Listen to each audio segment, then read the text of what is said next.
189º dia. 1 Crônicas 28. O rei Davi ordenou que todas as autoridades de Israel se reunissem na cidade de Jerusalém.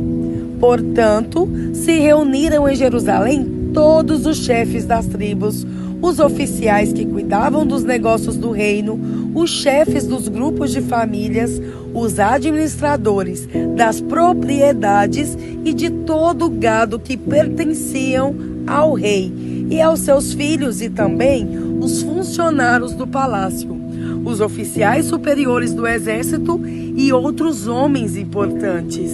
Então, Davi ficou de pé na frente deles e disse: povo da minha terra, meus irmãos, escutem. Eu quis construir uma casa onde ficasse guardada para sempre a Arca da Aliança, que é o estrado dos pés do Senhor nosso Deus.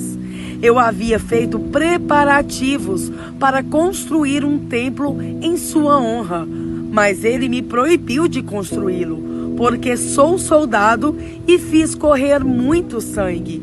O Senhor, o Deus de Israel, escolheu a mim e aos meus descendentes a fim de governarmos o povo de Israel para sempre. Pois ele escolheu a tribo de Judá para que dela saísse os reis. Da tribo de Judá, ele preferiu a família do meu pai. E entre os filhos do meu pai, ele me escolheu para me fazer rei de todo o povo de Israel. Ele me deu muitos filhos, e entre todos eles escolheu Salomão para governar Israel, o reino do Senhor. E Davi continuou. Deus me disse: o seu filho Salomão é quem irá construir o meu templo. Eu o escolhi para ser meu filho e serei pai dele.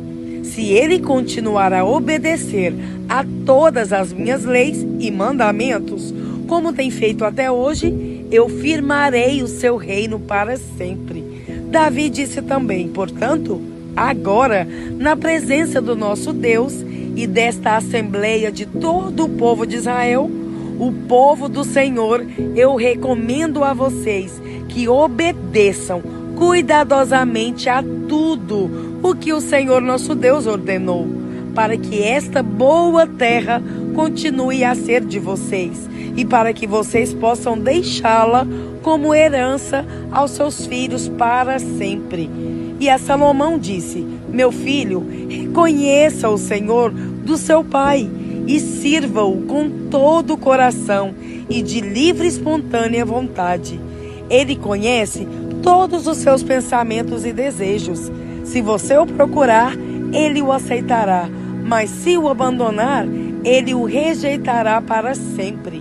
Você deve compreender que o Senhor o escolheu para construir o seu santo templo. Portanto, seja forte e mãos à obra. Davi entregou a Salomão a planta de todos os prédios do templo, dos depósitos, de todas as salas e do lugar santíssimo, onde os pecados são perdoados. Deu também as plantas de tudo o que tinha planejado para os pátios e as salas que deveriam ficar ao seu redor, e as plantas dos depósitos onde seriam guardados os objetos do templo, e as ofertas dedicadas a Deus. Davi também deu a Salomão por escrito a maneira de organizar os sacerdotes e levitas no cumprimento dos seus deveres, para fazer o trabalho do templo e para cuidar de todos os objetos do templo. O plano determinava o peso da prata e do ouro que deveriam ser usados para fazer os objetos do templo, para fazer cada lamparina e candelabro, as mesas de prata e cada uma das mesas de ouro, onde seriam colocados os pães oferecidos a Deus. Também determinava o peso do ouro puro, que deveria ser usado para fazer os garfos, as bacias e as jarras, o peso da prata e do ouro para fazer os pratos, e o peso do ouro puro, que deveria ser usado para fazer o altar onde o incenso é queimado, e para fazer o carro onde seriam colocados os querubins, que com as asas estendidas cobrem a arca da aliança de Deus, o Senhor. O rei Davi disse: tudo o que está nessas plantas foi escrito de acordo com as instruções que o Senhor me deu, explicando como tudo deve ser feito. E disse ao seu filho Salomão: seja forte e corajoso e mãos à obra. Não desanime, nem tenha medo, pois o Senhor meu Deus estará com você. Ele não o abandonará, mas ficará com você até terminarem todas as obras da construção do templo. Os sacerdotes e os levitas foram escalados para cuidar dos serviços do templo. Trabalhadores que sabem fazer todos os tipos de serviço estão prontos para ajudá-lo, e todo o povo e os seus líderes estão às suas ordens.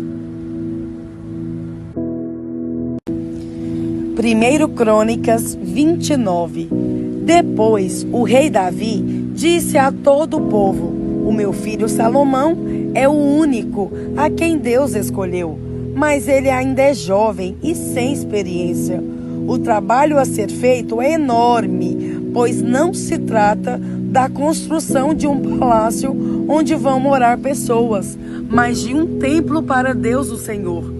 Para construir o templo do meu Deus, preparei com todo o esforço o material necessário, isto é, ouro, prata, bronze, ferro, madeira, pedras de ônix, pedras preciosas, pedras de várias cores para os mosaicos e muito mármore.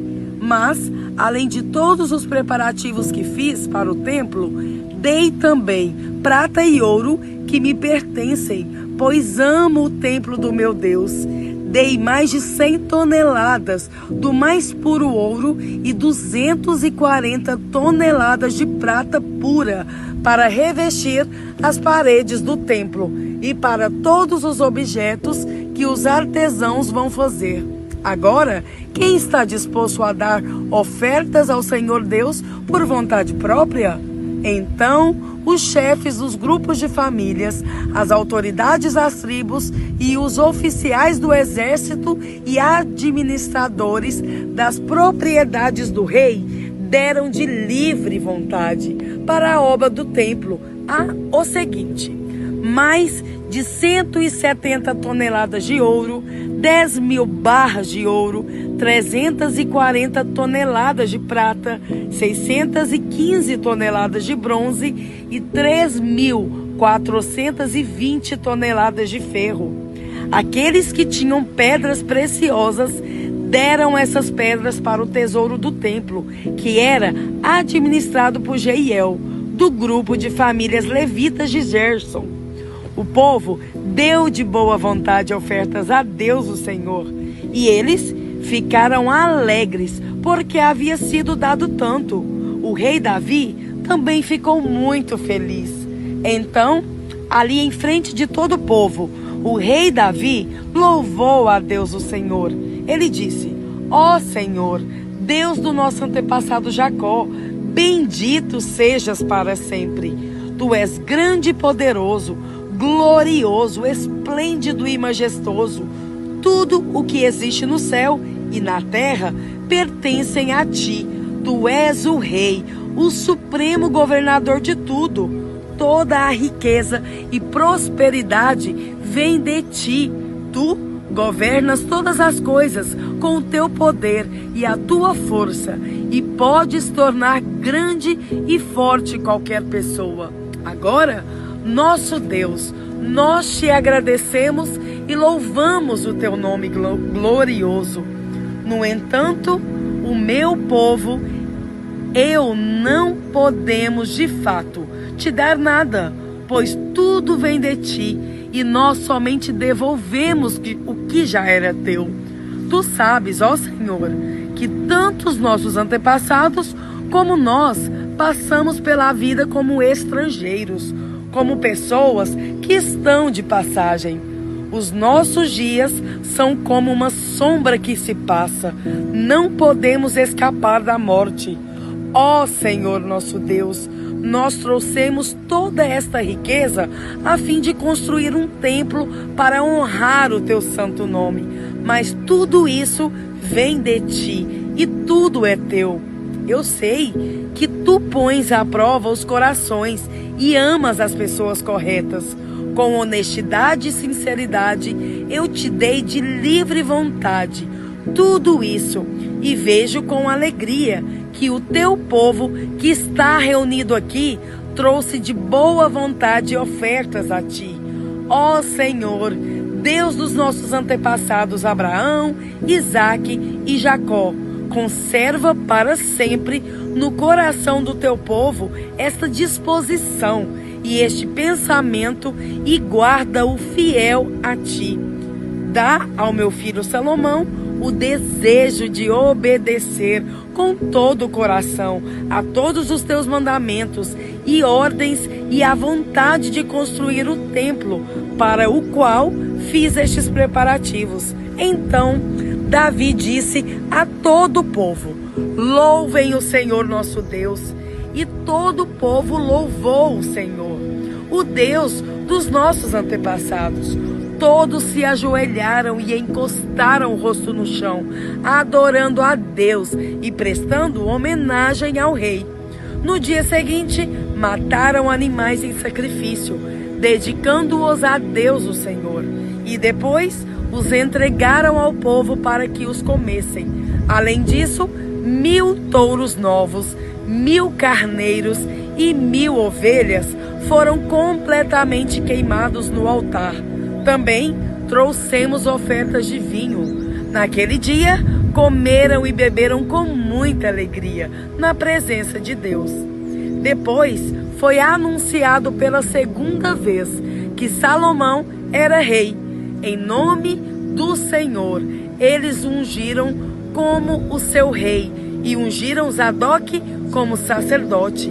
E assim, o rei Salomão sentou-se no trono de Deus o Senhor, em lugar de Davi, o seu pai. Ele enriqueceu e todo o povo de Israel lhe obedecia. Todos os oficiais e soldados e até os outros filhos de Davi prometeram ser fiéis a Salomão. O Senhor fez com que todo o povo respeitasse Salomão e o tornou mais glorioso do que qualquer outro rei que havia governado Israel. Davi, filho de Jessé, governou todo o povo de Israel 40 anos, 7 anos em Hebrom e 33 em Jerusalém. Ele morreu bem velho, rico e respeitado, e o seu filho Salomão ficou no lugar dele como rei. A história do rei Davi, do começo ao fim, foi escrita pelos profetas Samuel, Natã e Gade. Essa história fala do seu governo, do seu poder e de todas as coisas que aconteceram com ele, com Israel e com os países vizinhos de Israel.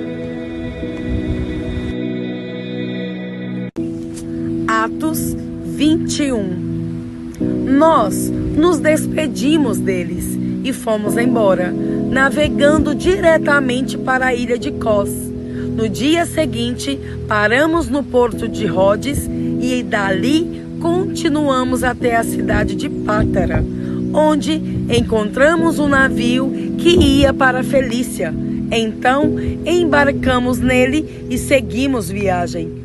Quando já podíamos ver a ilha de Chipre, navegamos ao sul daquela ilha e seguimos em direção à província da Síria. Chegamos à cidade de Tiro, onde desembarcamos, pois o navio precisava ser descarregado. Naquela cidade, encontramos alguns cristãos e ficamos com eles uma semana. Então, avisados pelo Espírito Santo, eles disseram a Paulo que não fosse para Jerusalém. Mas quando chegou o dia de irmos embora, nós continuamos a nossa viagem. Aí Aqueles irmãos, com as esposas e filhos, nos acompanharam até fora da cidade. E todos nós nos ajoelhamos ali na praia e oramos. Depois de nos despedirmos, embarcamos no navio e eles voltaram para casa. Seguimos viagem navegando na cidade de Tiro para Ptolemaida. Ali encontramos e cumprimentamos os irmãos e passamos um dia com eles. No dia seguinte, partimos e chegamos à cidade de Cesareia. Ali fomos para a casa do evangelista Filipe e ficamos com ele. Filipe era um dos 7 homens que havia sido escolhidos em Jerusalém. Ele tinha 4 filhas solteiras que profetizavam. Alguns dias depois da nossa chegada, um profeta chamado Ágabo veio da região da Judeia. Ele chegou perto de nós, pegou o cinto de Paulo, amarrou os próprios pés e as suas próprias mãos e disse: o Espírito Santo diz isto: em Jerusalém, o dono deste cinto será amarrado, assim pelos judeus, e será entregue nas mãos dos não-judeus. Quando ouvimos isso, nós e os irmãos de Cesareia pedimos com insistência a Paulo que não fosse para Jerusalém, mas ele respondeu: por que vocês choram assim e me deixam tão triste? Eu estou pronto, não somente para ser amarrado, mas até para morrer em Jerusalém, pela causa do Senhor Jesus. E não conseguimos convencê-lo a não ir. Então desistimos e dissemos: que seja feita a vontade do Senhor. Depois de passarmos alguns dias ali, juntamos as nossas coisas e fomos para Jerusalém. Alguns irmãos da cidade de Cesareia nos acompanharam e nos levaram à casa onde íamos ficar hospedados. O dono da casa era Menazon, natural da ilha de Chipre. Fazia muito tempo que ele era cristão. Quando chegamos a Jerusalém, os irmãos nos receberam com muita alegria. No dia seguinte, Paulo foi conosco até a casa de Tiago para se encontrar com ele, e todos os presbíteros da igreja estavam presentes ali. Então Paulo os cumprimentou e deu um relatório completo de tudo o que Deus tinha feito por meio dele entre os não-judeus. Depois de o ouvirem, todos eles deram graças a Deus e disseram a Paulo: veja bem, irmão, há milhares de judeus que se tornaram cristãos e todos eles são fiéis à lei de Moisés. Eles ouviram dizer que você ensina os judeus que moram em outros países a abandonarem a lei, dizendo a eles que não circuncidem os seus filhos, nem respeitem os costumes dos judeus. O que vamos fazer? Com certeza, eles já ouviram dizer que você chegou, portanto, faça o que vamos dizer. Estão aqui entre nós 4 homens que têm de cumprir uma promessa a Deus. Então vá, tome parte com eles na cerimônia de purificação e pague a despesa para que eles possam rapar a cabeça. Assim, todos saberão que não é verdade o que se diz de você.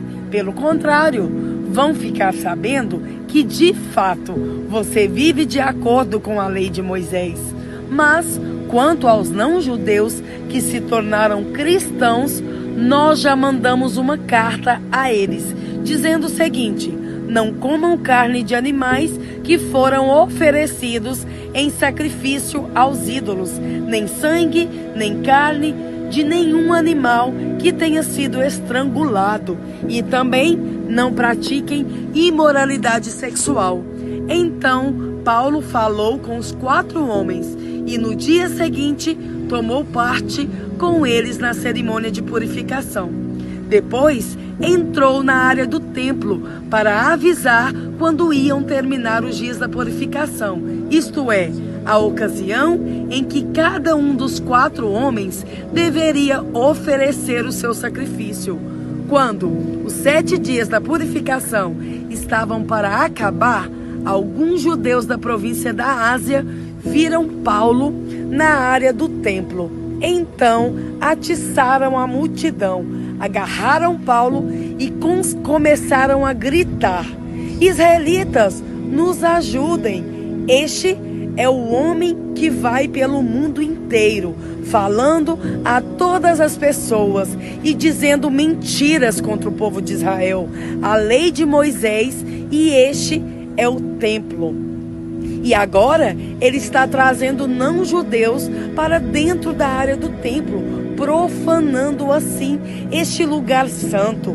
Eles disseram isso porque tinham visto Trófimo, que era de Éfeso, da cidade com Paulo, e pensavam que Paulo o havia levado para dentro da área do templo.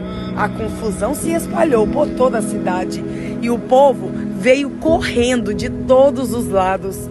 Eles agarraram Paulo e o arrastaram para fora da área do templo e fecharam os portões. Quando a multidão já ia matar Paulo, o comandante das tropas romanas recebeu a notícia de que toda a cidade de Jerusalém estava em revolta. Então, reuniu depressa alguns oficiais e soldados e correu para o meio do povo. Quando a multidão viu o comandante e os soldados, parou logo de bater em Paulo. Aí, o comandante chegou perto de Paulo, prendeu-o e mandou amarrá-lo com 2 correntes. Depois perguntou: quem é este homem? O que foi que ele fez? Mas na multidão, alguns gritavam uma coisa, outros gritavam outra. A desordem era tão grande que o comandante não pôde descobrir o que havia acontecido. Então, mandou que os soldados levassem Paulo para dentro da fortaleza. Quando chegaram perto da escada, os soldados tiveram de carregar Paulo por causa da violência da multidão, que vinha atrás gritando: mata, mata! Quando iam levar Paulo para dentro da fortaleza, ele disse ao comandante: me dê licença para falar uma coisa com o senhor. O comandante perguntou: você sabe falar grego? Por acaso você é aquele egípcio que algum tempo atrás começou uma revolução e levou 4.000 terroristas armados para o deserto? Paulo respondeu: eu sou judeu, nascido em Tarso, cidade muito importante da região da Cilícia. Por favor, me deixe falar com o povo. Então, o comandante deixou. Paulo ficou de pé na escadaria e fez um sinal com a mão para o povo, pedindo silêncio. Quando todos ficaram calados, Paulo começou a falar em hebraico. Ele disse: